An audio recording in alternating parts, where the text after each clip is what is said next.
façon, ces matchs, c'est de la merde à chaque fois. Quand tu domines, tu crois que tu gagnes le match, tu gagnes que dalle. Ça fout les boules. Donc voilà. Bonjour tout le monde. Donc débriefing de cette rencontre qui s'est jouée hier après-midi à 15 h, qui était entre la Lazio de Rome au Stadio Olimpico et l'Inter de Milan. Je suis énervé. On a fait un partout dans un match où on a dominé, dans un match où on a fini avec 60% de possession de balle et 40 quasiment tout le match. On a eu 5-10 minutes difficiles et puis après on a enchaîné.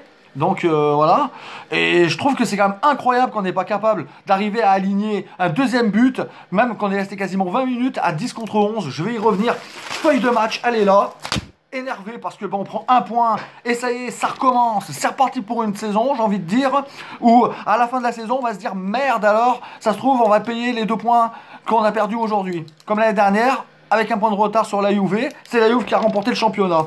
Donc ça fout les boules. Donc cette rencontre, en tout cas, était partie sur de bons auspices. J'étais au taquet, j'étais dans ce match. Voilà, je suis resté debout tout le long de la rencontre devant le téléviseur, à essayer de leur faire des gestes, allez-y par là, par là.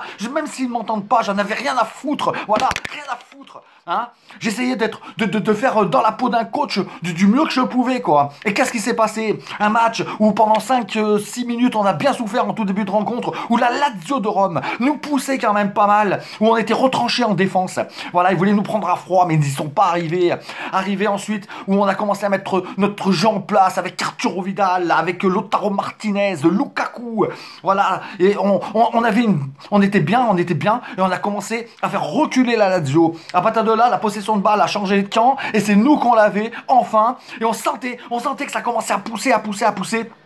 Et arrivé à la 30e minute, donc un centre qui est repris par Lautaro Martinez, lequel le gardien de la Lazio ne peut rien faire, il est pas 1-0, voilà. Là j'étais content, magnifique but, j'ai envie de vous dire. Allez, on y va, petite musique. 1-0, c'est ça que c'est bon. On coupe. Et arrivé, ensuite, à partir de là, on a géré le match. Et tant d'occasions en première mi-temps où on aurait pu tuer le match à 2-0. On n'y parvient pas. La fin de la première mi-temps, 1-0 pour l'Inter. On se dit qu'en deuxième période, on marque ce deuxième but et tout ira mieux. Au retour des vestiaires, le match s'engage, toujours sur les mêmes ambitions. La Lazio qui recule, l'Inter qui avance, à essayer de marquer ce deuxième but. Et on n'y arrive toujours pas. Arrivé la 55e minute, Milinkovic-Savic, donc sur un centre, il prend la tête comme ça, et il nous met une frappe, une tête donc qui touche le sol, qui tape le gardien, donc le Handanovic, le gardien de l'Inter, et la balle qui rentre à l'intérieur. Putain de merde. Et voilà comment on se fait égaliser bêtement, j'ai envie de dire, dans un match de merde. Donc là, c'est... Non, pour la Lazio, je veux pas de musique. Merci. Un partout. À partir de là, la Lazio a commencé à pousser. Pendant 10 minutes, on a souffert. Et on n'était pas loin de se prendre un deuxième but. Donc ça, c'est incroyable. Mais ensuite, on a repris, et on a réinversé la tendance. Le match était engagé sur une superbe frappe de Sensi qui est déviée par un défenseur. Le gardien de la Lazio part dans le contresens. La balle touche le poteau. Et putain de bordel de merde. La balle touche le poteau et ressort. Donc, on n'arrive pas à marquer ce deuxième but. Et puis, il y avoir des faits de jeu à la 69e minute. Et là, c'est incompréhensible. Là, ça m'énerve par contre. Là, hein. Contact entre Immobilier et Arturo Vidal. Les deux joueurs tombent par terre. Qu'est-ce qui se passe? Arturo Vidal, gentiment, se lève et va prendre la main donc de Immobilier pour le faire relever aussi. Et là, Immobilier, on ne sait pas pourquoi, mais il le claque sur notre joueur, sur Arturo Vidal, qui s'étale par terre de douleur. Une bonne gifle, on l'a bien vu, hein. On l'a vu, un geste incompréhensible pour Immobilier. Même si je suis italien, même si c'est un très bon attaquant pour la squadra azzurra, c'est incompréhensible de faire ça pendant un match, incompréhensible. L'arbitre n'a pas hésité une seconde, carton rouge, Immobilier dehors. Et c'était bien mérité, j'espère qu'il prendra au moins 2 matchs de suspension, parce que un geste de fair play, on a voulu relever le joueur, et il nous met une claque comme ça, c'est incompréhensible. Donc, à partir de là, le match continue donc à s'engager et on est à 10 contre 11, il nous reste 20 minutes à jouer, avec les arrêts de jeu 24 minutes. On se dit que tout est faisable et qu'on va arriver à gagner finalement ce match en infériorité numérique. Mais rien n'y fait, le gardien de la Lazio arrête plusieurs frappes, et là, par contre, ça m'énerve parce que autant Lukaku que Martinez, que Lautaro Martinez, et ensuite même qui a été remplacé par Alexis Sanchez, même Alexis Sanchez a tiré à plusieurs reprises à côté. Les gars, il y a un moment où il faut viser vraiment la cage, parce que là, ça devient casse-couille par contre, là maintenant.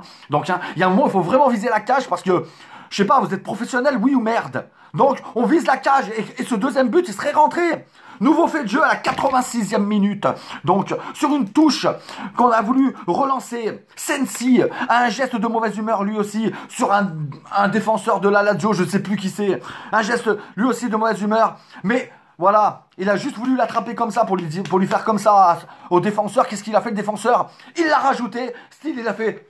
Oh, et il est tombé par terre à l'italienne, j'ai envie de dire. Et là, franchement, c'est pas normal parce qu'on passe pour des guignols dans des moments comme ça. Il n'y a même pas faute. Il n'y a rien. Il lui a juste apporté un peu comme ça. Et l'autre, il a fait ah, comme si qu'il avait mal. Eh ben, va fin cool. Voilà. Expulsion du côté de l'Inter aussi. Sensi, donc à la 86e minute. Et à partir de là, je pense que les deux équipes voulaient vraiment finir ce match à un partout.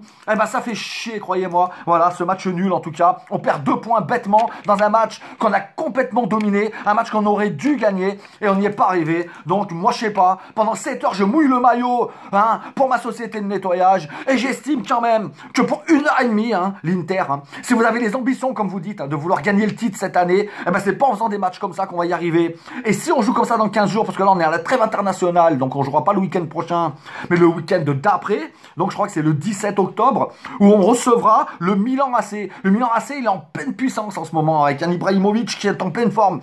Si on se permet de faire ce match-là, on va se prendre une tôle, les gars. Et il est hors de question qu'on perd le derby de la Madonnina. Impossible de perdre le derby de la Madonnina, d'accord? Le derby de Milan, il est pour nous. Et puis c'est tout. Donc, pendant la trêve là, internationale, j'espère que les joueurs vont bien s'entraîner et préparer ce derby comme il se doit pour le 17 octobre ou le 18 octobre. J'ai pas bien regardé, c'était samedi ou dimanche. Quand je pense qu'il y a 3 jours en arrière, l'Atalanta Bergame avait écrasé la Lazio 4 buts à 1. Et qu'est-ce que l'Atalanta a de plus que l'Inter? L'Inter a des joueurs beaucoup plus impressionnants et pourtant nous on n'est pas arrivé à en mettre 2 alors que l'Atalanta en a mis 4. Il faut m'expliquer, moi des fois le football j'y comprends plus rien les gars. J'y comprends plus rien. En tout cas bref. Donc voilà, le match entre Naples et la Juventus, lui, a été reporté. Voilà, donc il y a une date ultérieure. Donc en tout cas, prochaine rencontre de l'Inter, donc le 17 ou le 18 octobre face à l'AC Milan. Et j'espère qu'on préparera ce match bien comme il se doit pour le remporter cette fois-ci. Là, actuellement, c'est l'Atalanta Bergame qui fait carton plein. Elle a encore cartonné hier soir, hier après-midi, même c'était à 12h30 face... je sais plus qui, mais en tout cas ils ont Cagliari, voilà, face à Cagliari, victoire 5-2, voilà, sans appel, non mais c'est, ou 4-2 il y a eu, ouais, 4-2, donc là l'Atalanta est en pleine bourre en ce moment. Donc à suivre, j'ai envie de dire, mais en tout cas il est hors de question qu'on continue des prestations comme ça. Il va falloir que Antonio Conte recadre vraiment l'équipe et que quand on a des occasions devant la cage, on se les mette au fond, parce que là franchement, c'est à cause des occasions comme ça que l'année dernière qu'on s'est fait filer le titre à 1 point. Et si on continue comme ça cette année, eh ben on recommence dans la merde.